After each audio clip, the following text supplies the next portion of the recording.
Come out to the coast, we'll get together, have a few laughs.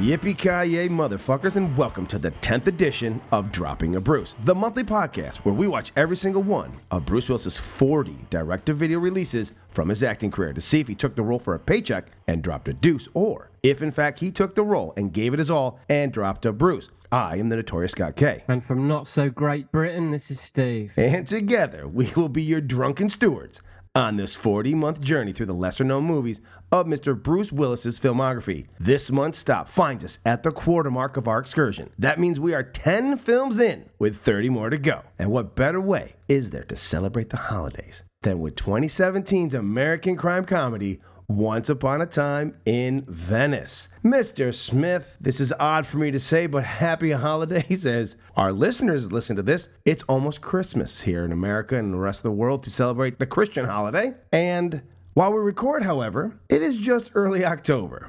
And I have already been given a gift from my wife that I have called Hovid. Now, she did not enjoy it when I said that she had Hovid and then gave it to me. I said to her, you let someone else inside you. Now you're sick. You got Hovid. You've got bad. And she fairly shared it with me. But as this is kind of the Christmas episode, you've got Hovid. Yes. I'm actually very lucky. I'm not going to get into anything about it, but I did get vaccinated long back when it happened, and I did get one booster, and I'll say this about that and only this. She had it worse. She did not have a booster. She definitely got it worse. I was a little worried that I was going to get it bad. I've had it maybe 3 days. I've had a couple of body aches, a little bit of a stuffy like nose, more like a cold symptom than anything else. I've been pretty lucky, and I'm almost done with it as it is. So there it is. But if you have a loved one who gets you Hovid, it's because they let someone else inside their body, and they gave you Hovid. Wow. Would you expect anything else from the cheeky bastards? An immediate dark turn. We took a quick left. Jesus Christ. Here comes the jingle bell. Jingle bell. Scott's getting divorced. He's dying. It's all gone to hell. It's all gone to hell. It's Christmas. That's what happens at Christmas, right? Jesus it's Christ. The happiest time of year. You get to spend time with your family. I switched my microphone on 2 minutes ago, and already all this has happened. And we haven't even gotten into this gem of a film that we haven't. gives. It gives and gives and gives. However, before we dive into this, Mr. Smith, I know it's when our listeners listen to this, we are also here's the great thing about us getting these done early, is we are making assumptions that when this is being listened to in real time, the world is okay. Things are going good. We're jovial. The whole world could be on fire as far as we know when people actually even try to listen to this. So what are your future holiday plans? Because I know that your job shuts down around this time that people are listening to this, and you're off for almost 2 months. Yeah, so if we go forward in time to what's been listened to now, I guess. As we go forward in time, but back in time. Yeah. Woo. This is truly Back to the Future.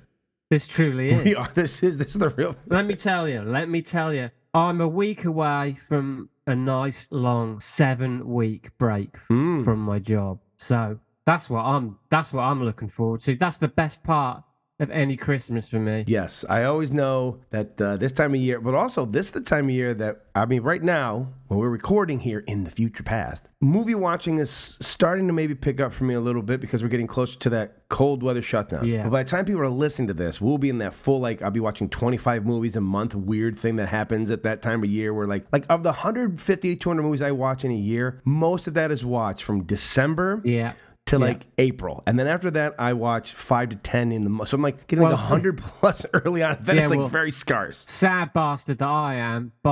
In January, I tend to watch, I'm not shitting you. In January, I tend to watch roughly 3 a day. Oh no, I remember you saying you'd had close to 100 after January. But I was holy shit. tend to do that. I tend to get as many in there in January because there are a few months in the year I can barely get 3 a weekend. So I tend to just kind of do a crash course in January.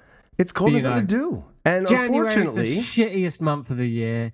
It's fucking cold. And it's some of the worst months of films, in the theaters. Everything usually hits by Christmas so they can get the Oscar. And any Oscar movies that don't get out in the major theaters usually hit it in January. So you might get a few. But January really to almost April before they start to kick Yeah. off the summer months again. You know, they kind of kick it off late spring, early summer. Right. You get a bunch of bullshit in those months. So there's not a lot to Yeah. go to the theater for. No, You're pretty so much it's stuck at home watching things you hadn't seen already. It's cold. Everyone's broke. Everyone's depressed because it's just the perfect time to get up in the morning, make a pot of coffee, and just chill out and just watch. You know, that's where I can tend to I can pick a bunch of movies out. And today I'm going to watch these 4 movies because I'm barely going to leave the house. I don't watch much TV.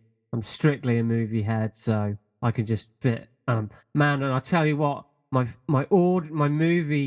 physical media, it's out of control again at the moment. I'm buying so much stuff. I ain't even got room. You're like a squirrel. You're stocking up for the winter right now. These are all your nuts. I'm addicted. Physical media, the Blu-rays this is off on a tangent, but the amount of these boutique labels that are just releasing these special editions of all these cult gems out there.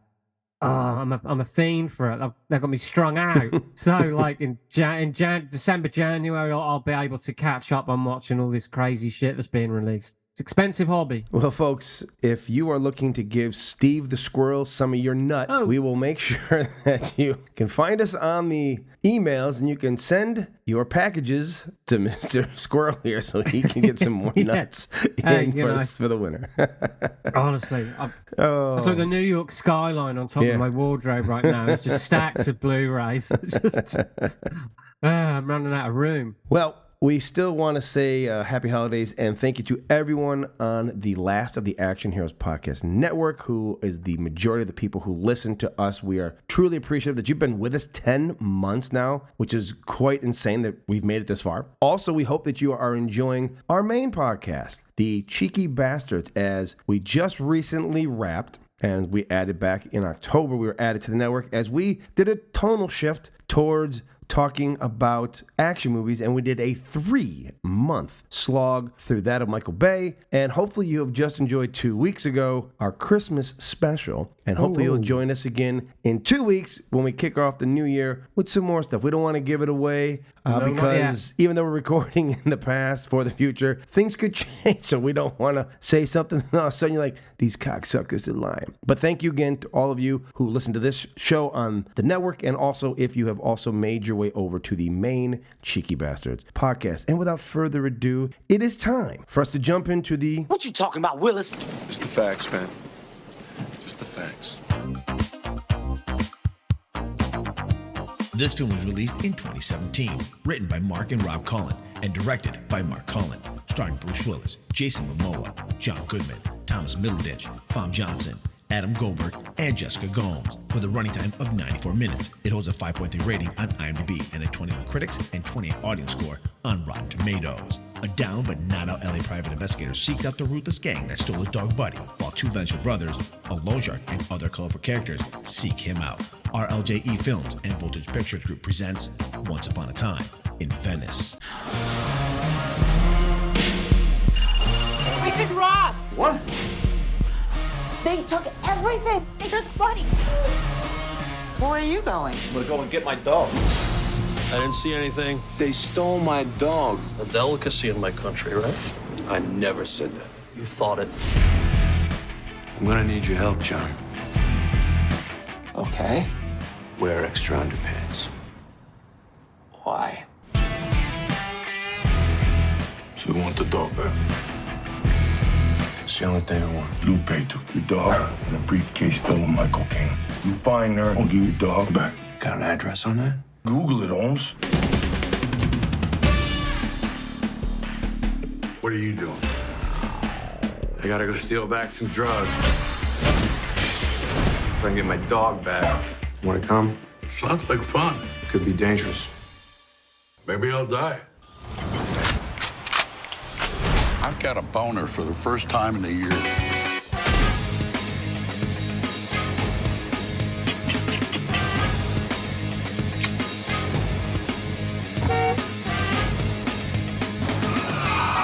You got 24 hours, Holmes. You probably don't care, but you're saying 24, but your hands are actually saying 42.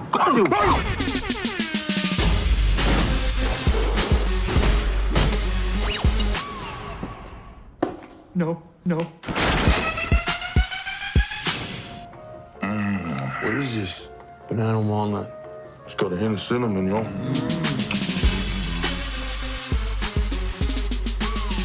Mr. Willis plays Steve Ford, a skateboard-loving ex-LA cop who, if you read the stuff on his wall, was not a very good cop. For reasons we will never know and never explain, but just trust us, the wall says he's a disgraced ex-cop, and that's all you need to know. He has turned into the only, apparently, private dick, no pun intended, in the Venice Beach area of California. Oh, and did we mention he also has a dog named Buddy? That is who Bruce Willis is. However, a very, very positive note is this is a movie starring Mr. Willis. We'll get into that in a second. Crazy enough, this movie, like 3 other films we have watched in the 10, looks like it was ready to have a worldwide theatrical release, or at least especially in America, and for whatever reasons, it never really came to fruition. Those movies being the very first movie we ever talked about on this podcast 10 months ago, Assassination of a High School Principal, did it again, Assassination of a High School President, then Catch 44, and then last month's Marauders. Really, all 3 of those movies felt like, oh, these were definitely made for theatrical releases.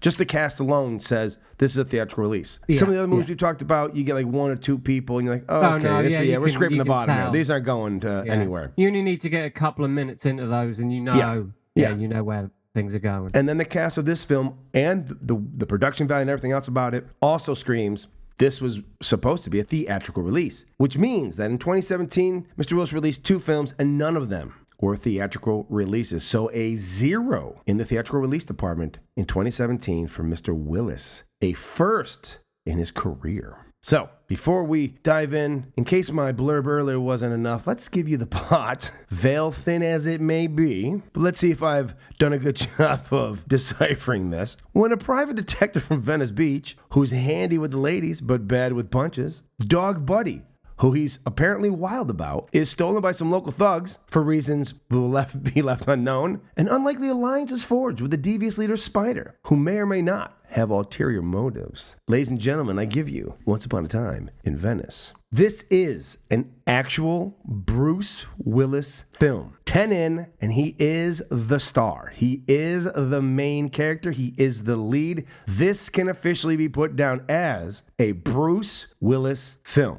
Whether it drops a Bruce or Deuce, this is all on Bruce's shoulders. But this is the Bruce we know and love. No, I felt the same throughout the entire film. I was like, I already know what I'm going to put down for some of the stuff at the end. I'm like, but I would like to just point out something. Now, I know here in America, we are known for violence. Those red stripes didn't get red for no reason at all. You know what I'm saying? There's a little blood that we like to spill, get them stripes red. All right. However, this movie was released over in Mr. Smith's neck of the woods as L.A. Vengeance, which is not only a bit aggressive, but it definitely missells this film as a crime thriller. Definitely. And if you bought this film or went to his film with Bruce Willis and thought, I'm going to go see L.A. Vengeance, you know what it almost is? It's almost like the people who watched the Nick Cage movie Pig. Thought it was going to be like John Wick. Neon did a horrible job of saying it's like John Wick with a pig. And everyone thought, oh, this is going to be like his character from Mandy, but like after he's been like living in the woods for a long time and he's lost Mandy, now he loses his pig and he's gonna go fucking apeshit. And none of that happens. That would be the same thing I thought if I saw L.A. Vengeance and Bruce Willis. I'd be like, if I may just say though, saying it was sold in the UK as L.A. Vengeance, let me just clear something. It wasn't sold at all in the UK as anything. I think this was one of those movies that just, honestly, from what I can remember, it just hit Netflix. Yeah, probably. And it hit Netflix as Once Upon a Time in Venice. It didn't hit on Netflix as L.A. Vengeance. Well, because they probably, Netflix was like, there's nothing vengeful going on in this film. Well, there just isn't. You know, I mean, that's just not what this film is. Honestly, this L.A. Vengeance was news to me. I was like, no, I saw this show up on Netflix at the time. And to the makers of the film, wait, there's L.A. Vengeance? Huh? Yeah. It's in L.A. Is there Vengeance? I don't know. I'll start off with a couple of things. The Cullen brothers, I think that's the names, right? The Cullens? That's right, yeah. The Cullen brothers, Mark both and Rob, wrote, one directed. They are a befuddling couple of guys. Because this film has moments of just absolute, I loved it, to then just like, what? Okay. It's like a roller coaster that doesn't really have high peaks and steep declines. It's like you're going through the hillside and you get a little bit of butterflies in your stomach, but not as much as you'd like. Is that a fair assumption of this movie? And it's not a bad thing, but it's just like, first of all, you got on the ride not thinking it's going to be anything at all. I'll be honest. I got on the ride going, okay, at least Bruce is starring in this. The first 2 full scenes of the film, I'm like, all right, I'm kind of in. And then once we get to where we meet Sparta for the first time, that's the first, like, oh, okay, this is a long haul. Is my early assessment of what I saw from the film, since you've seen it 2 full times. I saw the first 15 minutes one night, and then I had to stop because I had to do something else. And then I rewatched it again today. So I've seen the first 15 minutes twice, and then the whole movie once. And I will be going back to watch it again because I did enjoy it. Well, the way I would say, like, I just explained to you before we started recording that I like to just take the movie in on the first time, just watch it. And then the second time, that's when I can sort of figure out who my favourite actor or character or the best line of dialogue, favourite scenes. I can't do that on the initial viewing because otherwise I'm too distracted. So I watched the movie the first time, and firstly, like I stated earlier, it's just nice to see a proper Bruce Willis movie again. Right, don't get me wrong when I say this, but I'm sure you've seen Dolomite Is My Name, the Eddie Murphy movie. Yes. Right. I'm not comparing the two in any other way because, I mean, Dolomite Is My Name is absolutely fantastic in every way. But again, it's just nice to see Eddie Murphy again, being Eddie Murphy, doing what he does and doing it well. I felt much the same way about this because Bruce Willis is having a good time. He's, action-y when he has to be action-y. He's there with the quips. He's his Hudson Hawk and his moonlighting character wrapped into one. He's leaning into his comedic presence that he has. Yes, which is pretty much what he was best at anyway, in my opinion. Yes, because John McClane was supposed to just be this wise ass. He became a tough guy, but if you even look at John McClane, he's just really a snarky little fucking asshole. As John McClane goes on, it's like Rambo. Rambo gets tougher and tougher as the movies go, and they weren't that way in their very first movies. They weren't these hard-boiled guys. Firstly, so it's just nice to see Bruce Willis in a Bruce Willis movie in the lead role, and I often see these like snarky reviews of people saying things like, oh, for half the movie it's just someone standing in for the back of Bruce Willis's head or whatever. Like he's not really even in the movie. I'm like, no, he is in this movie, and all of him is in this movie. Well, or is it? Well, hold on, I gotta know. We'll get to that. I don't want to investigate too far into that. Okay, I'm happy to kind of just So he's in this movie. Bruce Willis is front and center in this movie. And that in itself is refreshing. He's got a great cast. Yeah, rather than just seeing him at the beginning and then showing up at the end. He's in this movie, and he is surrounded by it's a spectacular cast. An above average cast. Who even some of the players you don't even know, and we'll get to the men of the night. Some of these characters are just spectacular. They really, we've had a couple in some of the other movies, and you're like, oh, we've had 50 Cent sits in for somebody, and you're like, Yeah. An alum from The Wire is in the movie. He plays the prince. That's the real prince. Wood Harris. Yes. Wood Harris is nice. And that would have been in a lesser directed movie. That would have been 50 Cent, and would have been terrible, but he owns the fucking role, right? And he's only on screen in 3 scenes and for maybe 5 minutes total. Long, and he's great. He's in there. Anyone who flashes before your eyes really does an amazing job in the film. And I'd say 90% of them are all familiar faces. Yes. I mean, there were people who I think I must have seen them in this show or that show. I mean, because Wood Harris, he was in Justified as well. So, I mean, Wood Harris, he's been in a lot of stuff. My note for this movie was, this movie has a veil-thin plot, and we're going to get through it, and doesn't know what it's trying to be. It's either trying to be a Tarantino film on weed or the film Inherent Vice on ambient. That being said, it's still very watchable. Those are my notes. It drags at points, and this is what the Cullen brothers have done to me in this movie. There are amazing scenes, like the opening scene. His monologue at the skate park to those boys to introduce us to him was fantastic. Unnecessary completely, but absolutely appreciated after the 9 months we have gone through. To see him come out and just give a great scene. And like you said, every movie he's been in up to this point, except for the first movie we did, he has been a cop or a bad guy. He's been a tough guy. He's been John McClane adjacent. Whatever movie you're going into, he's always playing a version of tough guy. Bruce Willis meets Clint Eastwood stare. I'm serious. I'm always very serious. Yeah. And for him to be not even the tough guy, gets his ass kicked in every scene, does none of the ass kicking, does some ridiculous stuff, can't shoot for shit. for him to not play the type normal, it was fantastic. It was great to see him be something that it was completely against type. That was fun. Then the next scene, like he's got a partner named by Thomas Middleditch. And if you don't know Thomas Middleditch, he was in Silicon Valley, TV show on HBO. But before that, he was also the Verizon Fios guy for a long time. You'd seen him on that. He's like a classic dork. He's been in a lot. Yeah, he's been in a lot. He plays a great side character for him for most of the film. And he's his like little partner. And he is sent to follow this really hot girl, and he goes to some meeting, and it's a sex anonymous meeting, and he's like, oh shit, went in the wrong meeting. And that's a great scene. And then like everything leading up to like the opening where you talked about seeing all of Bruce, good stuff. And then he runs into a pizza shop, and we'll get on to it from there in a minute, but the opening is good. And then there's like these moments of lull because they are good at writing scenes. They have found a way to write some good scenes, and we've talked about this. Like Hudson Hawk was made for one reason only, and that was so Bruce Willis's character could turn and go, I guess you won't be joining the HAG convention this July, which is absolutely bonkers. But that's pretty much felt like that was the line they had, and like, we're making a movie. It's like if anyone is a fan of Kevin Smith, he talked about how he was making a Superman movie, or why the Superman movie didn't work is the one guy wanted like a spider, and that spider ends up showing up, a giant spider, and that ends up showing up in Wild Wild West for no reason. So like these people have these ideas and these movies pop up. Well, the Cullen brothers, they're not the Coen for sure, but they have some talent. They're not without talent.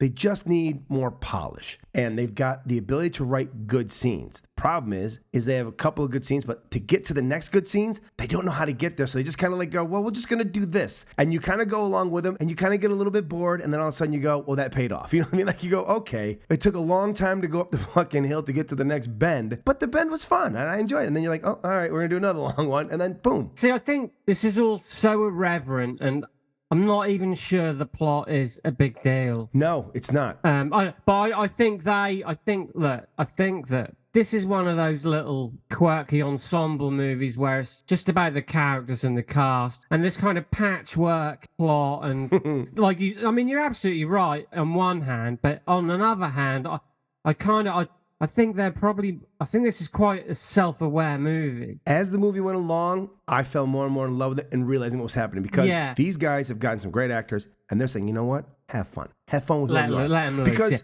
John Goodman, when we first meet him, at one point I was like, I hope he just takes his own life. Because whatever he's doing, like in the beginning of the movie, I was kind of like, he's absolutely useless in the first part of the movie. But the second half of the movie, he gets funnier. But it should have happened early. This should have been a buddy cop movie, which is where the problem was, right? Listen, I know what you're saying, but no, I think you're being too kind, because I think John Goodman is in the wrong fucking movie. He doesn't know how to play the guy. I think he's probably done this as a favour to Bruce. He's hilarious for whatever. That's not the point. That's not the point. That is not the point. He's funny. Yeah, he's always funny. That's what he does. But he's all over the place in this, and you could say, well, no, he's meant to be this kind of flaky guy. I don't think he was. I just don't think they had much written for him early on to bring him in because they needed him for the end. But they had to introduce him at a certain point. Yeah, but he's no good at the end either. He doesn't really do anything at the end either. He just says stupid shit, and the way he acts it. But like remember how you said about that's what he does all the way through. He did Thomas Jane. He did a Thomas Jane. Hey, he pulled out. Listen, he pulled out no. What's your fucking mouth? He just said, you know what? I'm John fucking Goodman. I'm gonna do this fucking movie this way. He goes, the first hour you didn't give me shit to do. Yeah, but you can't do that every 30 seconds. He's all over the place. He's the worst. He's the worst thing about this movie. But he's not bad. I still like him. How about this? His character, how they used this character was the worst thing. Yeah, I would agree. He didn't have a character. They had no character. I agree, but do you know what? I think he's trying to be like Jeff Bridges. He's trying to be like the Lebowski. Maybe. The kind of you might be right. The kind of loser, sort of spaced out surfer dude. But he's not capable. No, but I also would blame that, like you said, it's on the script. We should call it skateboarding. It's like we're basically skateboarding. You don't know what you're doing. You don't take the fucking role. Okay. Hey, he probably John got good money for Goodman's this. got enough money. Hey, look, he's got that's hooker money. How dare you, Mr. Goodman enjoys the. No, just kidding. I have no idea. If that's true or not. No, but anyway, let's not, because John Goodman's not in it much anyway, so it's not hardly a big deal that he's such a. All right, so we'll get back on the track. We'll get on the train. Let's get back on track, because John Goodman you're not watching this movie for John Goodman, okay? First scene's amazing. Bruce Willis's speech may or may not come up at the end. It was amazing. Then we get Thomas Middleditch, who right off the bat, he is, whether he's typecast, he's a Jesse Eisenberg, Michael Cera kind of character. You always know he's going to be the lovable loser, and he's fucking perfect at it. So why go against type? Him going into the Sexaholics Anonymous with that hot girl. Him then having to tell his speech after the guy talks about he's jerking off 40 hours. Like, all I thought of, I was like, damn, Steve, you got a guy who's up competition with you. He's Jizzhut.com. Jizzhut, that was fantastic. And then Thomas is like, yeah, you know, I'm usually good with the older ladies, like 50, 60, 80 centennials. No, do you know what? Those first two scenes, I'm like, this is a great comedy. And the reason I think I'm upset a little bit is because John Goodman, I think, is meant to be. It's like supposed to be like I feel like it should have been a buddy private detective thing. Like him Absolutely. and Goodman should have been the detectives. And this Middleditch is the guy who's like their secretary kind of thing, like he is.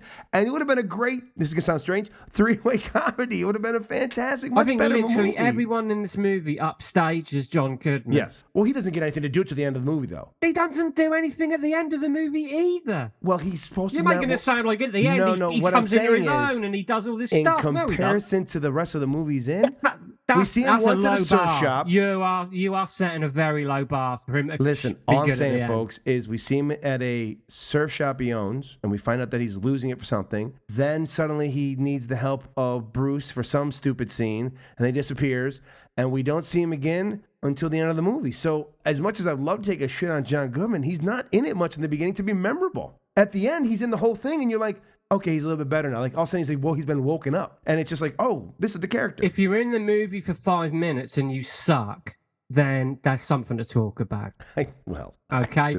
If you're in it for 5 minutes, if you're in it for 5 minutes and no one can remember you, that's fine, okay? But if you're in it for 5 minutes and that's like, man, this guy fucking sucks. He didn't get anything juicy to the end. Everything else is going to these other guys. Nothing. You're talking about the end, like, what happens? What does he do at the end? What does he do at the end? At the end, they team up. It becomes a buddy cop movie at the end with him and Bruce Willis, which we don't see coming because John Goodman's a fucking doorknob in the first one. We hardly see him. Out of nowhere. When they do, but that's not John Goodman's fault, as I'm saying. No, but when they do the Cyrano de Bergerac thing, where Bruce Willis is in the car and he's talking to him through the mic when he's having the meeting with his wife, he ignores everything Bruce Willis says for him to do. Well, they make him stare off into the distance and hear music. That's not John Goodman's fault. I'm just saying. They're saying, John, here's what we want you to do. He read the fucking script. He probably liked the end of it. I don't know. And they were like, look, John, can you read the script? Just let it go. Let it fucking go. Let it go. I'm going to defend John Goodman in this movie because he did it. It wasn't that's his fault. Unwarranted, and you're flaking around just as bad as he is. That's the COVID, mate. Listen, he can't. He's old. He's mad that John Goodman's still getting roles and Steve hasn't been seen. I'll tell you. What I will say. I know this was made in 2017. 6 years ago. Yeah, John Goodman looks old in that then. So did Bruce. My wife came out and she goes, is that Bruce Willis? I'm like, yeah. She goes, he looks old. I said, well, he is old. And I said, that's also 6 years ago. I was like, if you think, and that was made, I think they filmed it like 2015, 2016. So we're talking 7 years ago. Bruce Willis looks the same now. John Goodman, man. This is true. Well, John Goodman's not. I know. John, he was looking a bit gaunt. Unfortunately, I think some of it is he was heavy, and I don't mean mean, but when you lose a lot of weight and you had a lot of weight, your skin gets. I mean, the weight goes away, but the skin's still there. He's got the old turkey neck. Yeah. Gobble gobble. Anyway, John Goodman, terrible in this. Let's move on. Mr. Goodman, I apologize. We here at Dropping a Bruce are not against. We do not make. He would like to fuck you though, Mr. Goodman. So if you would like to reach out on our socials, hey, you got to take it where you can get it. Speaking of it, great segue. Oh. There was finally some sex scenes in this. No pun intended. I knew it was coming too, because when Thomas drops off the girl from the Sexaholics Anonymous thing to Bruce's, and then you eventually find out that Bruce really just has been banging this girl the whole time, knew she was a sexaholic, which is they keep that under wraps because the brothers show up and beat him up or whatever. But later in the film, you realize he knew where she was going to be. He just wanted basically his buddy to pick him up and drop him off. That's basically what it was, because it makes no sense. Your brothers are looking for you, but my boss wants you to bring him to his house. Anyways, I like that. But there was finally some sex, and then this is where I knew the movie was I was gonna be enjoying it. Is besides the sex, we've been bitching about this the whole time. Just do something. He comes out, and he's got the gun. And you're like, okay, here comes the Bruce Willis we know, and he They got the drop on him. They beat his ass. Unfortunately, they pull a face-off where they forget to not allow the stunt double to face the camera, and you, for 1 to 2 frames, you see the guy who's his stunt double, and you're like, okay, that's not Bruce Willis's face. I was like, that's not him. I'm like, Steve's gonna love that.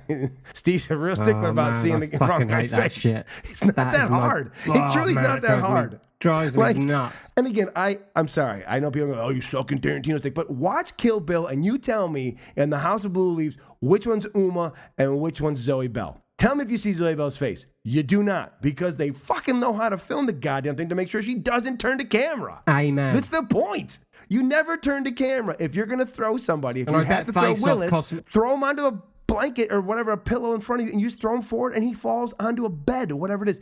You can show his face, but if you're not gonna, keep that motherfucker's head turned. I'm telling you, Face Off costs twice as much as Kill Bill, probably, and that has got that is the worst fucking example of not giving a shit about us seeing us. That is the when the so-called John Travolta and Nicolas Cage are flying through the air off that speedboat. I'm just like, do you think I'm fucking handicapped? I will not be able to say that is the worst culprit of that ever. And I can't watch that film on that principle alone. But anyway, we might be watching it later this season. Probably. And I will tear it to fucking pieces. And anyone who defends it as well is going fucking down. Anyway, I swear to God, this movie, Once Upon a Time in Venice, regardless of what Scott has said, this movie... I just saw that. I thought Steve's going to be like... I was like, there it is again, Steve. Like, you mentioned it once, and from now on, the ghost of John Woo is coming after you. Scott's going to bring that up. I fucking know it.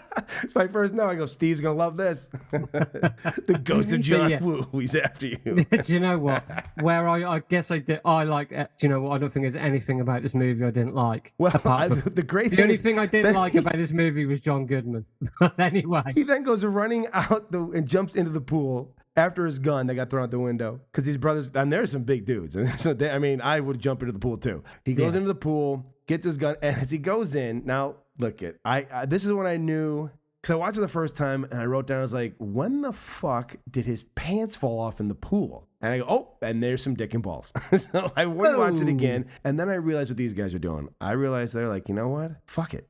We're going to go all balls out. And they went all balls out. I said, well, we said we didn't care if we had to see dick and balls to get some sex scenes and some titties. Well, we got plenty of male full frontal from Bruce's stunt double in the scene. So next time, we will be careful what we wish for. Because we have been talking about, I don't care if we have to use some swinging dick for some of this. And sure enough, no sooner did there be a half titty being shown. The next thing I know is I'm watching Bruce Willis and his stunt double hold their dick and balls going down a shredding skateboard, running from a pool. And that scene lasted 5 minutes. I was like, well, plus he's in a car chase. He's in a cop. The cops are chasing him, and then he does that thing where he's hiding behind the traffic sign, which I thought was like, hiding behind a sign naked was a bit of a Die Hard with a Vengeance reference. Yep. Maybe I don't know. And he put the gun up his ass, and he's got a pistol up his fucking bum hole. Do you know what? I had a blast. I just knew right then and there. I was like, you know what? These guys know what movie they're making. I was like, these there's guys no plot. But that's the thing, is they could have just strung together a few more funny things in between. It would have been one of the great comedies. It could have been a really fun comedy. No, I think there is a plot. It's just there is, but it's loose. And you know what? It can be irreverent. I think that what drags it is sometimes it tries to have a little bit of a serious tone so that we will give a shit a little bit, because in the end of the day, the movie is about a dog being taken. And I'll be honest with you, who gave a fuck about that dog? Bruce didn't. Bruce didn't even know he had a dog. I fucking did. No, you didn't. You ain't got a dog. No, I have a dog, and I'll be honest with you. He had 7 chances in that film to hold on to that dog, and he never did. And not once did that dog go running to him and be like, there's my man. He couldn't get that dog out of his sight quick enough. I disagree. So the dog was just another MacGuffin that didn't mean anything. He didn't have to fuck with a guy's dog, and he fucking says that. Yeah, he does. With gritted teeth. You don't fuck with a guy's dog. And listen, shut the fuck up. Anyone out there who's got a dog knows what I'm saying. You don't fuck with a guy's dog. Well, how about this? You must love your dog more than Bruce Willis did in this movie because he was like, I guess I'll get the dog. He spends the entire movie. He was more upset that Thomas Middleditch's character ended up banging Nola, the girl that he had been sleeping with, and ended up dating him. He doesn't find that out till the end. Exactly, so that's but he bullshit. He was more upset at that moment than he was that the dog was taken. Well, she was hot though.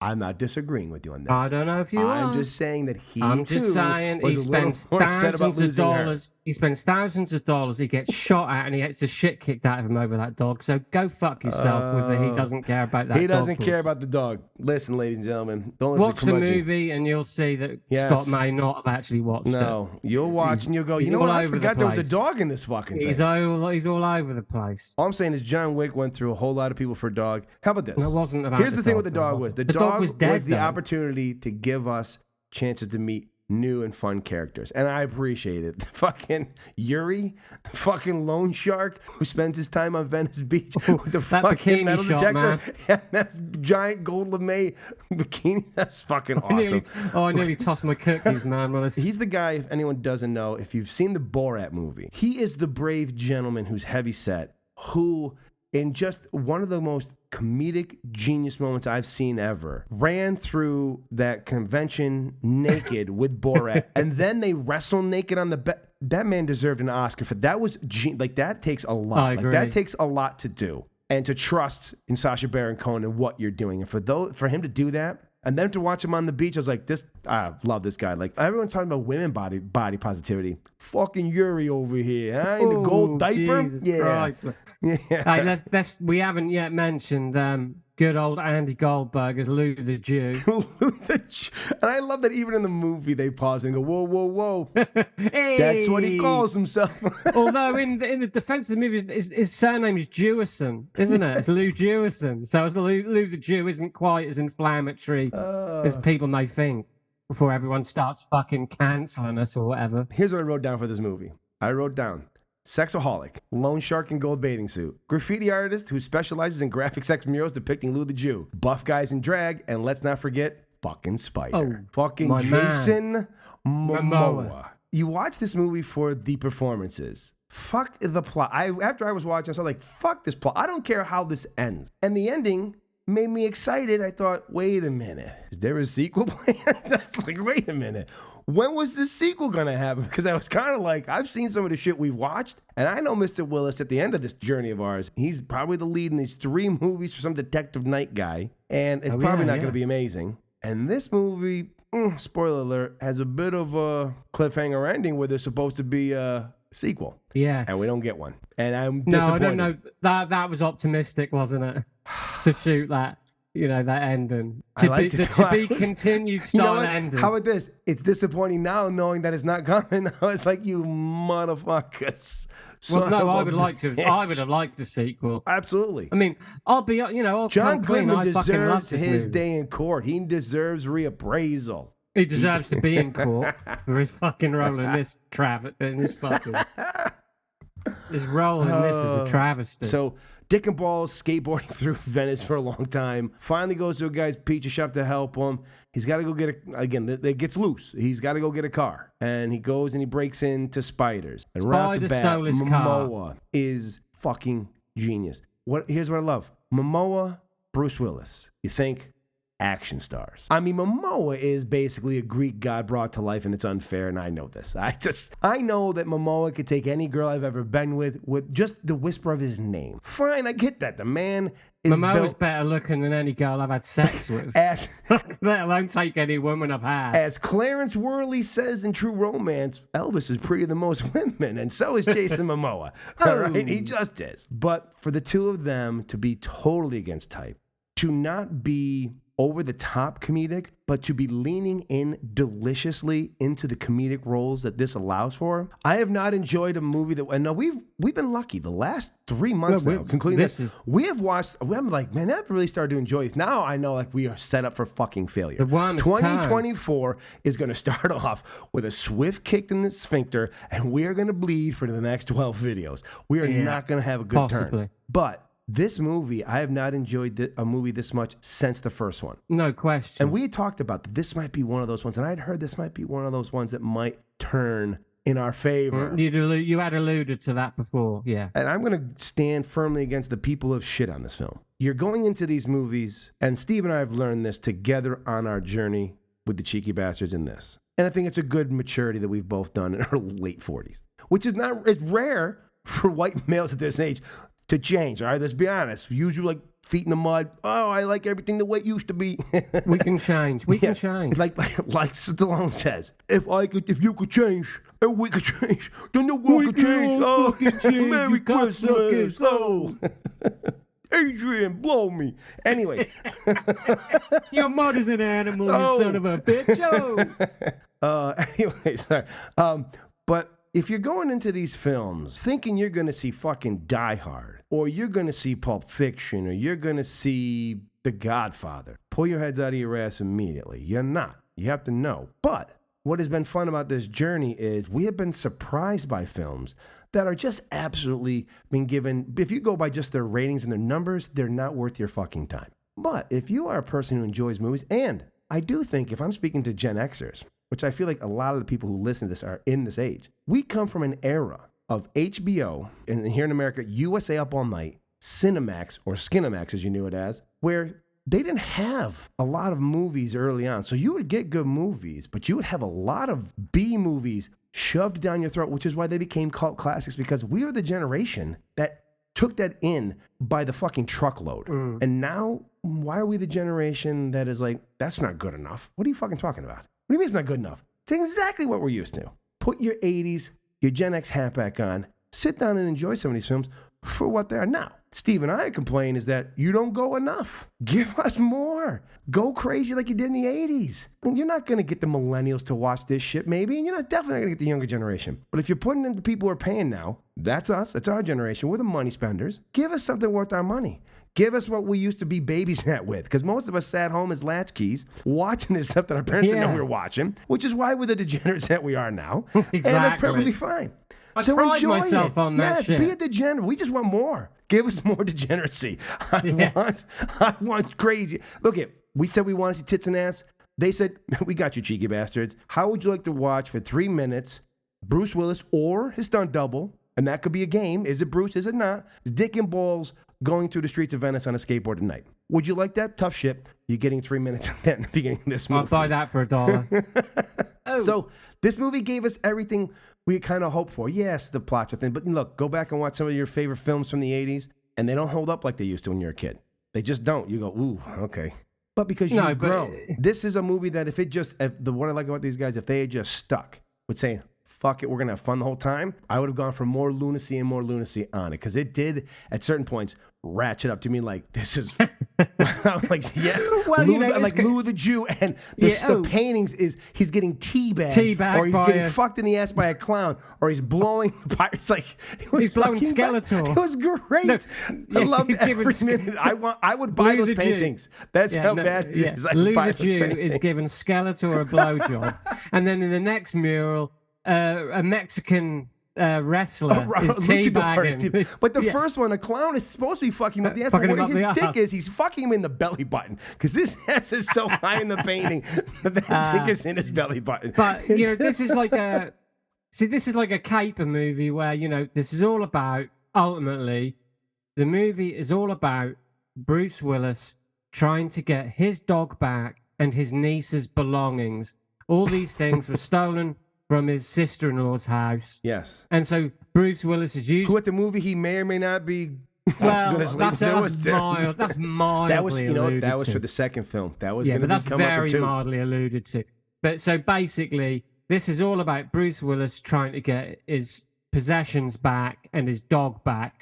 And it's just this kind of like snowball effect of all the characters that get involved in that. And that's it. And that's all you need. And we get great colorful characters. Because it's because it's well made.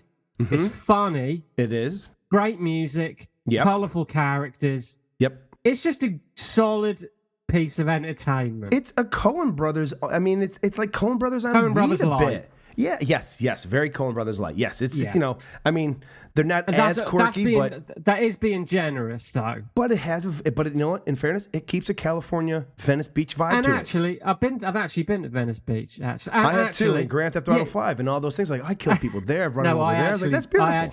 I actually did go there, but it's just a colourful, fun movie, and I think everyone in it is having a good time, and that rubs off on you. You know, it rubs off. You kind of get seduced filming. by it. You kind of get seduced by it. You're having a good time. When Spider rolls up on them in the corner. Oh, that's the funniest. Middleditch kisses. You know, I know you think you're throwing a 24, but it's really a 42. And then he air humps. He points at his watch and then fucks the air.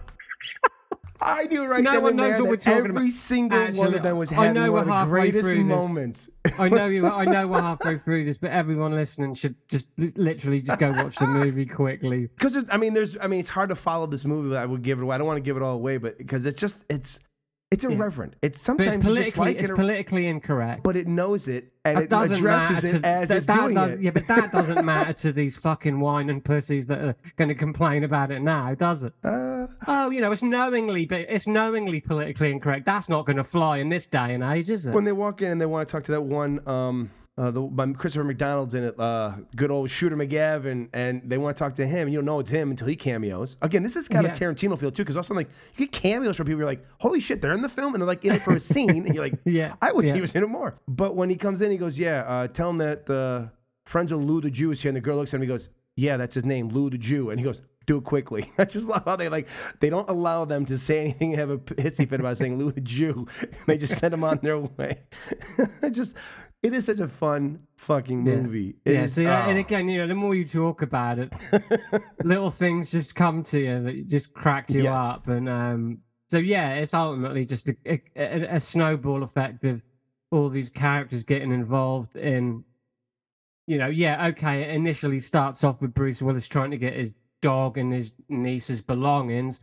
Then it escalates into a suitcase full of cocaine. Yeah, it just escalates into a whole bunch of craziness. And honestly, in its defense, you don't care. Because you keep getting introduced to more ridiculous scenarios or ridiculous things that happen that you're just like I know my friend has already taken a shit, but when they go into this guy's club, the Prince, and John Goodman's got a fucking... He's just standing there, and he's just talking to the black security guard. Just the way he walks in, there's just something fun about him just like going, fuck it, I finally got a scene I could do something in. I'm going to do something completely crazy. It was very, very enjoyable. And one nod I have to say, because I am a Tarantino fan, in case you hadn't noticed that already, I did like when suddenly, for no reason at all, the table in his home flips over, and there's suddenly Southern Preppers fucking ammo stash there. That one of the guns that the director put on there was the Czechoslovakian-esque Uzi with the silencer that he has in Pulp Fiction. And what's his name picks it up when and he shoots Travolta. Spoiler. Oh, you didn't know? Sorry. 30 years Sorry, ago. guys. I'm really sorry about that. Oh, I'm insensitive. But I was like, that's a nice nod. I was like, all right, well done. Well done indeed. Oh, I just remembered we've really jumped far too far ahead because I would like to. This has got a very. Let's be honest. At this point, well, we've got 9. We've only got 8 producers on this. Well, you can tell, and you can tell that these guys were left alone. Well, you can tell there's only 9 producers because you can see the money's on the screen. Yes. It's not in their pockets. Well, the 2 guys who directed it, they wrote it and produced it as well. And they did a pretty damn good job. Well, I think Bruce is probably thinking, like, well, he does a tendency. He does like to work with up and coming directors, doesn't he? Like M. Night Shyamalan and people like that. He's done this before. Looper, obviously. He's picked out some pretty decent. Early... Because he knows that those guys are hiring him for a job, and they're probably like, look, Bruce, we hired you to be you, to be Bruce. We want you to bring something to the screen as opposed to, hey, you want to be in a movie for $1 million just so we can put your name on the poster, and you can just, I don't even care what you do in this movie, which is what we've seen for a few of them. And some of them have been saved by the other people in the cast. Bruce himself sometimes has disappeared. In this film, he can't disappear. The movie's all about him, and he does a fantastic job the entire fucking time. The entire time. Yeah, like I say, it's just nice to see him again. Nice to see him show up. Nice to see him front and center. I smiled the entire time. Because it's a reminder, isn't it? It's like, oh, this is why you are, this is why you are you. Well, this is Bruce Willis. Well, it's nice to know It's 6 or 7 years ago. We've seen a film where the aphasia may have started, at least for this film. At least in this moment, whatever it was, he had all his faculties. Yeah. He was able to be present and be a part of this film and look like he's actually having fun making the fucking movie. Agreed. Not since we saw the first one. Not since he got to be that fucking spicy, rah-rah American principal. In the first one, has he been as great in a film? And he's been good in some of them, but because the rest of the film's been dog shit. But this one, you're like, oh, that's Mr. Willis. That's who that is. That's the guy we all know. And it was awesome to see. And for that alone, you have to see it. But again, I think you should take our journey, because watching the stuff you know he's good in is one thing. But I think you need to see, especially now we have this information about aphasia, you can kind of start to see some of the blips, some of the moments, and this gives you a reference of being able to go, seeing like, okay, maybe he did mail it in here, but you get to see him act in a movie that he probably thought was going to make it to the big screen and have a longer run. Also, that's important to remember as well. There are some very big budget Bruce Willis blockbuster movies that suck. To the last Die Hard's garbage. Well, but so what I'm saying is, you never know, a small movie may not be great, but you should cut that one some slack, So you can't just say, oh, these are just small, cheap movies, no wonder they suck. What's the excuse for these big motherfuckers that suck? Yes. Do you know what I mean? Agreed, 100%. Precious Cargo had a 0 critics rating, and we enjoyed the hell out of that movie because it was just absolutely ridiculous. And PMG was the MVP. Like there's moments in these, you're like, oh yeah, this is great. Yeah. I mean, so Christopher Maloney last month in Marauders. Christopher Maloney, why is he not a leading man? Christopher I almost felt like he was Maloney. he was like, look, I think Mr. Willis is no longer going to be able to do these things. I will step in now for him. And boom, there you go. I've solved your problems. You're looking for a Bruce Willis? Fill in Christopher fucking Maloney. But anyways, we'll be starting a Maloney podcast. Maloney's not baloney, all right? Whoa. All Maloney, no baloney. I don't know if that'll last very long. That 3 episodes we're out, but hey.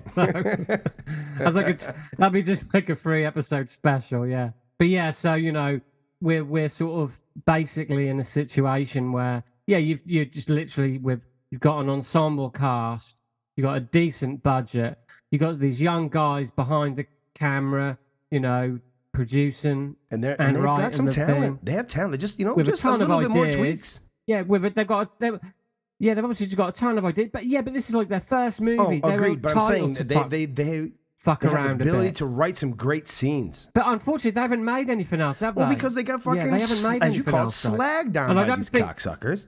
I think unrightfully. I don't think what people think about this film is what it is. I really don't. I have a tough time with sometimes these reviews. And look, not every movie's Citizen fucking Kane. It just isn't. No, listen. It's just a lack of sophistication, isn't it? It's just like, look, is this movie as good as pull any movie out, The French Connection? Well, no, but it's not. You've got to judge these things in different ways, and I don't think people. Ironically, a lot of these more vocal people on these places like Letterboxd and IMDb, I think they tend to say things like, The Exorcist is a masterpiece, and some Z-grade horror movie that shows up on Shudder now isn't. Well, no, of course it isn't. But that doesn't mean there's not fun to be had, And this is the same situation. I'm John, and I'm a sex addict. Hi, John. Hello. Just love sex. I love getting it. I love giving it. I love it too much, and I get it too much. That's my main problem. On that sex road, I've got my thumb out, waiting to get on one of the sex cars. I am also logging about 40 hours a week, but on sex, not just jacking off like this guy, right? Full-blown sex. And actually, come to think of it, it's more than 40 hours. So I'm doing time and a half. I just get paid my overtime. I mean, obviously, I'm not condoning sex for money. That's bad, right? We all agree? Would you? Good. I really just have sex with any old thing that comes my way. There's some limits, obviously. Age, 18 and below is no bueno, no good. Upwards, though, is where I really shine. 50, 60, 80, 90, centennials. Okay. All right, well, let's wrap her up with our final thoughts. And I get the pleasure here at Christmas time to impart upon you, my friends, my favorite scene to start with. Favorite scene. And I already mentioned it earlier, and we may steal each other's things here, and I do apologize. It's inevitable. My favorite scene is when Spider and his homie Oliver roll up on John and Steve on a corner. And what basically transpires is a game of who can make the other actor break character with the most lunacy stuff they're doing to one another in the moment. And I think it's Jason Momoa going against Thomas Middleditch, because those two are going back and forth. At one point, Momoa literally barks at Middleditch's face, and then he throws up the number sign, and I truly feel that Middleditch, from the way he says it and the reaction he gets, is Middleditch is letting him know as the camera's rolling, I know you think you're throwing up 24 in gang signs, but you're really saying 42. You think that's an ad lib? I do, and that causes Jason Momoa to point at both of his watches for some reason on his wrist. I don't remember if he said anything. I think he might have, but I didn't hear because he points at him. He thrusts in the air like he's fucking something as they drive off. And I remember just laughing uncontrollably about, I don't know what just happened, but it may be comedic genius. And I was like, Jason Momoa, why was he not nominated for at least a Golden Globe for a supporting actor in a comedy musical? I mean, Matt Damon he wasn't in either. So I'm just saying, that was my favorite scene. I mean, there's a lot of great scenes, but for me, those four guys were just fucking great in that. And especially Thomas and Jason Momoa going back and forth was hilarious. Mr. Smith, I hope I didn't steal yours, but fire away. Listen, I'm learning here, right? Over the last few months, that was my favorite scene. But if you know what, if you had gone first, I did have a spare. Yeah, so I was like, no, I've written down is Bruce Willis naked on a skateboard, pulling a pistol out of his ass. Basically, goes, well, that's what that feels like. Right, so to me, that scene is a little bit Coen Brothers. Yeah. Some of the camera angles and stuff is kind of like it's kind of letting you know the movie you're in for. So it's sort of like don't take this. You're not shit in for too LA seriously. Vengeance. So spoiler alert, not a lot of vengeance. And you're not even in LA. So basically, Bruce Willis skateboarding naked at 2:00 in the morning with a hard on, probably because he's been boning that sex addict chick. Yes. And then he hides behind a traffic sign. It's a newspaper box, it looks like. It's here, something like that. Yeah. Mm-hmm. So he hides behind an obstruction, let's say. Is questioned by a policeman, and he's stuck it to hide his revolver. He's shoved it up his own ass. And so I was like, I love this movie. Give credit to his stunt double, because he's having to squeeze his cheeks around this fake gun to get the shot. Maybe it wasn't a stunt double. Maybe not. But I don't know. But I'm just saying. Only his doctor can tell for sure. Exactly. Only his proctologist knows for sure. Oh, but but like you say, yeah, then them two scenes are enough. Oh God, to make anyone watch this movie. So get involved. The first 15, 20 minutes. If you're not hooked to sit out the rest of it, then you're missing out. There's plenty more where that came from, but they're two great scenes. But anyway, so yeah, that is my favorite scene. Best one-liner.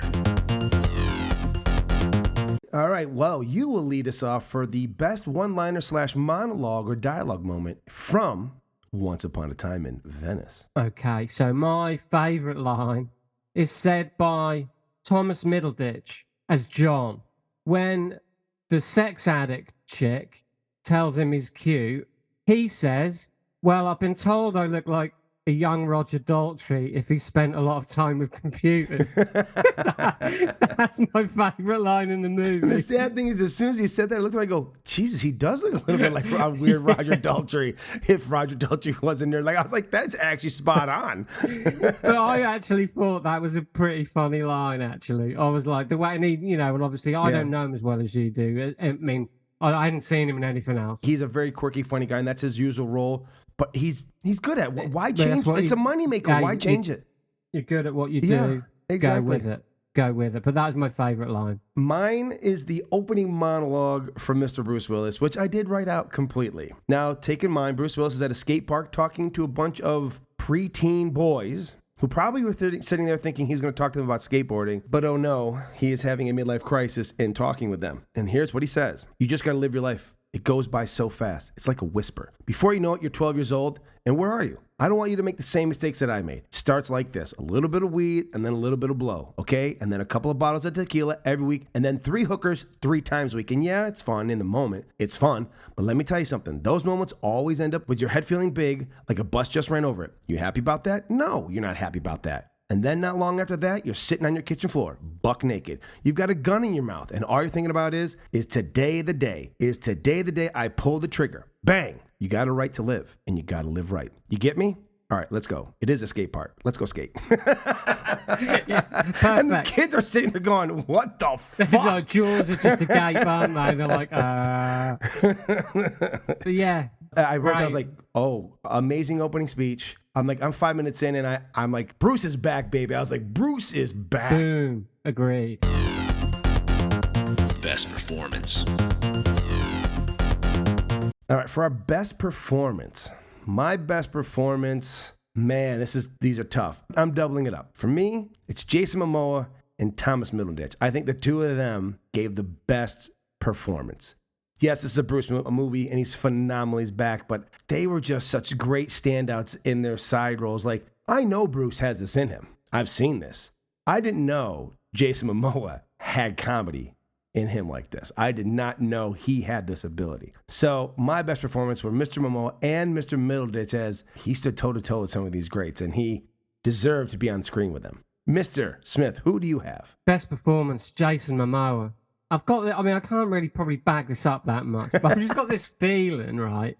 Maybe he's not Latino. No, I think he might be. I think he might be no. Samoan. No, sorry. No, I mean his character. Like, he might be a fake Latino. And they don't know. No, I'm sure there's a couple of times in the movie he says things I'm like, I don't think a Latino would say that. Like, he just uses these bits of, like, he gets the sign thing wrong, as is pointed out. And I'm sure there are a couple of times in the movie he says slang things that don't quite land where they're supposed to. Yes. They're kind of ultra cliche to the point where I'm like, they're cliche to the point where I think, I'm not even sure he might be like just a fake Latino gangbanger. He just looks at it and fell into the right spot. He's got a good time. Yeah, someone assumed he was a Latino. He looks good in a bandana and a vest. I think he's hanging out with Fu Manchu. Yeah, he's got the Fu Manchu over here. I just got the feeling that would have made it funny. It kind of would have made it funny if it's kind of revealed at some point in the film that he's a fake Latino. Yeah. But for me, best performance, definitely. Yeah. And like you said, Jason Momoa. I've seen him interviewed, and he's a hell of a guy. Tell you who he reminds me of a bit. Kurt Russell. He's a big laugher. Yes. I think he's built like a fucking Greek god, so of course he's going to get these. Yeah. But I think he's probably a better comedic performer than he probably is an action star. But you know what I mean? Like, I've seen Kurt Russell interviewed as well, and they're big laughers. They're very jolly, happy people. And he's another one where I've seen him being interviewed, and he's a very, like, slapping his thigh, raucous sort of laughter type, big personality guy. Yes. And I think, like, you're right. I think it's probably too soon, but I think something's going to happen down the line where he reveals himself to be like in Dumb and Dumber or something. Or like The Rock in Pain and Gain. Or like John Cena in he's got his own show now, but also in the Peacemaker. Yeah. You know, he's like, he's big, but he's more than just this big fucking tough guy. He's an actor, isn't he? And actors are capable, but I think Jason Momoa's got potential to be in some quite madcap comedy movie at some point. And I think he's got the chops for it. I do. So definitely for me, I hear what you're saying. I can see why you'd be on the fence, but for me, so sorry to drag on, but the bit that you talked about, your favourite scene, that cracked me up. Oh, it was great. When he started doing when he mimicked fucking his watches, he mimics fucking his own wrist while he's sat in the lowrider, I was fucking laughing. So I know where you're coming from on the best scene thing. Because it was just insanity. And great performance. So yeah, for me, sorry, a run on, as I tend to do. Jason Momoa, definitely. Favorite character. Well, that will let you pick your favorite character. And I have a feeling we may have the same one. Or maybe not. I don't know. Who's your favorite character, sir? Sorry. Well, I can keep this short, can't I? I'm just going to say Spider. Hey, Spider, why don't you give me a fucking drink over here? He's my favorite, hey, so I'll let you. Joe Pesci doesn't shoot this Spider, I tell you what. Yeah. He gives him a little more. I'll let you take over. You can wrap that up. Spider. And I almost feel like we're not giving enough credit to everyone else. But Willis is brilliant in this movie. But it's Bruce. Like, it's Bruce. It's a Bruce that if you are a fan of Bruce Willis, you have seen before. And you're like, oh, so refreshing to see him back. However, if you know anything of Jason Momoa stuff, if you're a Game of Thrones fan or you watch him as Aquaman, like, he has moments of being funny, but he's peppered up as he's a pretty boy, but he's a big dude. So I think they're trying to push him to like these action star roles. I'm not saying he can't do them. He probably can. He's got the physique and the look for him, and he's a good actor. But I did not know he had this kind of comedic ability in him. Just like when John Cena was put into that new movie as on the show The Patriot, but when he was in Suicide Squad, I did not know he had that ability. And when Batista was first in Guardians of the Galaxy, like, Batista, the wrestler, and then he comes out and you're like, oh my God, he's a comedic genius. I didn't know these guys. They're so against type that's why Momoa steals the show for me. And this is because I didn't see this coming. Like, when I saw he was in, I was like, okay, this could be fun. I knew that if Momoa sucked in this movie was going to suck because it was just going to be some kind of cliche, oh, he's miscast. I was wrong, and I was pleasantly and happily wrong for it because he's able to go toe-to-toe with these other guys who are great actors. You know what I mean? Like, that's why I said, like, when Middleditch is doing that thing, I really do feel like they're trying to get each other the break. And, like, Middleditch had this great, I don't think you know it's 48, and he just, like, and probably Momoa didn't know, and he just, like, points at his two watches for, like, instead of, maybe saying, instead of you have 24 hours, you have 48, because, like, he's got two watches. And he maybe, I don't know. It just doesn't matter, because he just points and he starts air fucking you need to make sense of that. Exactly. So, yes, Mr. Spider was fucking brilliant, but you're not going to be upset with any of these guys in it. Well, except for Goodman if you're him, but whatever. Oh, fuck knows what happened there. I do believe we are going to go 2 for 2 on this one. I have no doubt in my mind, but it's time for the moment of truth. The moment of truth. And at Christmas, it feels good. It feels good to maybe get a Christmas treat like this.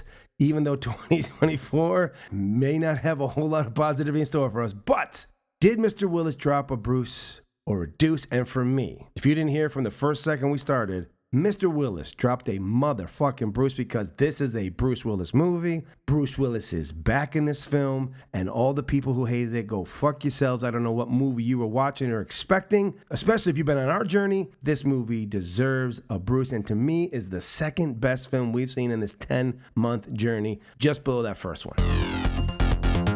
He most definitely dropped a Bruce.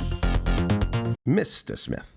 How say you? Are we talking movie or Bruce? We're talking Mr. Willis. Bruce or Deuce? I can't believe you sat back and put your hand to your chin for a second. Like, you cocksucker. This isn't even on video. No one can see what you're doing. I don't want to say the things. You're like a physical comedian. I'm trying to not say what you've said, but say what you've said. You look like a physical comedian doing a recording for an audio tape. Here's my joke, and it's all physical. I'm British. We go Shakespearean. So I've got to look off into the distance. So it's either Shakespeare or Michael Mann, where I just stare off into the distance. So now I've got to narrate what you do. Yeah. You either got to narrate what I do, or you need a synthesizer rumbling in the background. I'm not turning this into a video podcast. I got too much to do. No, obviously, this is a Bruce Willis on top form, really. In comparison to everything else that we've seen. You know, this is our 10th movie, is that right? 10. Fourth of the way in. Yeah. There's been highs and there have been lows. We've been on them lows. We've been on a good trajectory right now, but I think we have reached the pinnacle maybe, and we might fall on this. We don't know. We might fall on the other side though. Well, no, a lot of these movies have surprised me. You know, in their own little, in some in a small way, some in a big way. This whole movie is a surprise, and Bruce Willis.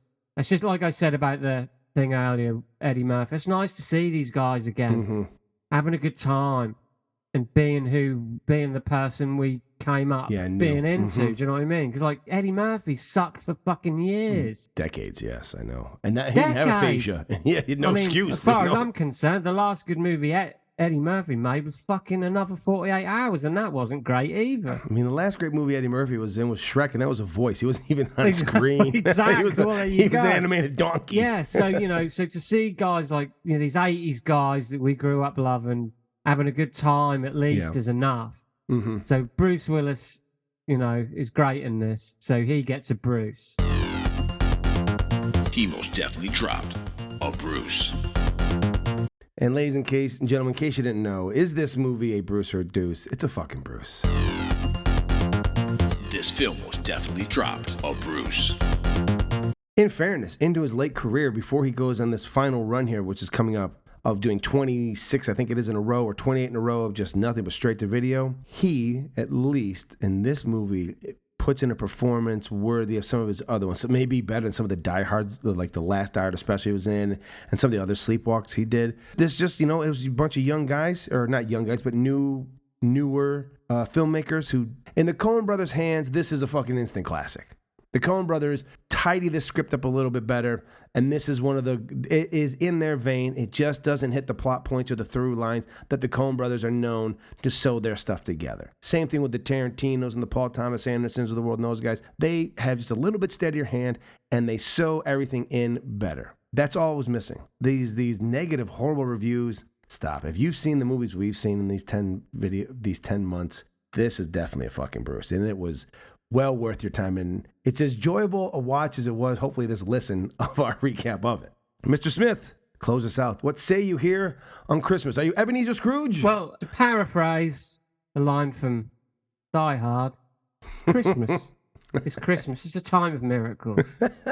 And we close the year out with an absolute miracle, because for my money, this is better.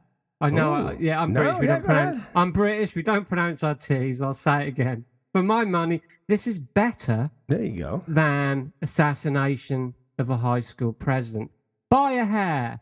Okay. And that hair is the fact that Bruce is Willis, the star. Bruce Willis is in Assassination of a High School President, but Once Upon a Time in Venice is a Bruce Willis movie. That is fair. So it's negligible, really, which is I get what you're better. saying. But I get more Bruce in this. Yes, However you do. Great Bruce is in... You get all of Bruce in this bad boy. Oh, yeah. You saw him in Pulp Fiction. You ain't seen nothing yet, sweetheart. You ain't seen nothing yet. So, yeah, I would... I recommend everyone who listens to this, you're going to have a good time with this. Mm-hmm. Some of the other movies, I wouldn't be quite so sure. You might have to go on our journey to enjoy them, because but I think this is just genuinely a crowd pleaser. Yeah. Oh, agreed. And the same with the same. So we opened and ended the year.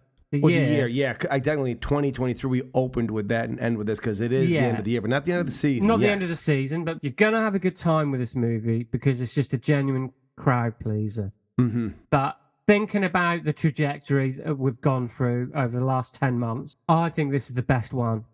With Setup coming in a close second, obviously. I'm sure. No, I have no doubt that you... Yes. No. Ladies and gentlemen, he does not have the physical copy yet.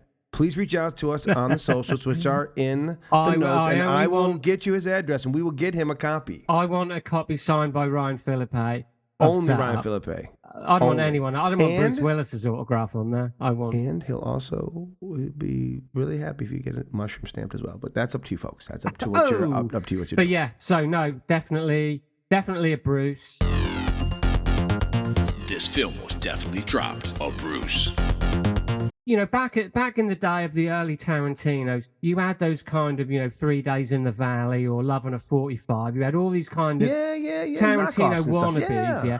This isn't one of those. I think this is just doffing its cap to people like Tarantino and the Coen brothers for 100%. It's kind of saying, look, we're not as good as you, but we love what you do, and this is our interpretation. That's all this is. Yeah. And there's nothing wrong with that. There's nothing wrong with that. It's like, what if John Wick was actually like a retired, out of shape fucking security guard? Yeah. And he didn't have all the resources that John Wick does. Exactly. So you know what? Yeah, it's just doffing its cap to the masters, but it knows it isn't as good, and that's okay. Yes, I do believe it knows what it is. It doesn't think it's something more. No, it's not saying like, oh, we can do what they're doing. No, it's kind of just referencing them. It's kind of like, like I say, just a little nudge and a wink to it. Mm-hmm. Playful, it's fun. Watch it, have a good time, and Merry Christmas. And we hope you enjoy your holidays, whichever you celebrate. We don't care. Enjoy them. Enjoy them with friends and families, or whatever you do. watch a few of these. We hope you'll continue to check us out on the Last of the Action Heroes podcast network. We hope you will also listen to our new shows coming up in 2024. Oh, we've got some good stuff. We are going to start really going down the action. We've got some good stuff reprisals and stuff over on the Cheeky Basterds. And for the last 2 episodes of our technical first season on this 40-month journey, we have First Kill coming up in January. And then we will close out our first year of Dropping a Bruce with Acts of Violence. So we hope you enjoy the gems we've given you. They sound good. They sound amazing. But folks, enjoy this Christmas present we gave you with Jason Momoa and Mr. Bruce Willis. And we hope you have a great rest of 2023. We'll see you in 2024.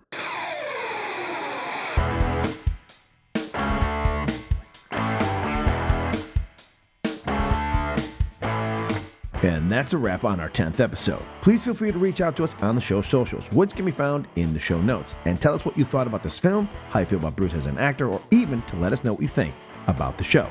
We'd also greatly appreciate it if you give the show a like, leave us a review, and follow the show on the Last of the Action Heroes podcast network, where you can find other amazing podcasts dedicated to such iconic action stars as Stallone, Lundgren, Van Damme, Schwarzenegger, and Seagal. The link to the network can also be found in our show notes. So won't you please join us again next month as Steve and I will be reviewing Bruce's role in 2017's action thriller First Kill to see if Mr. Willis dropped a deuce or if he dropped a Bruce. Until then. Yippee Ki-Yay, motherfucker.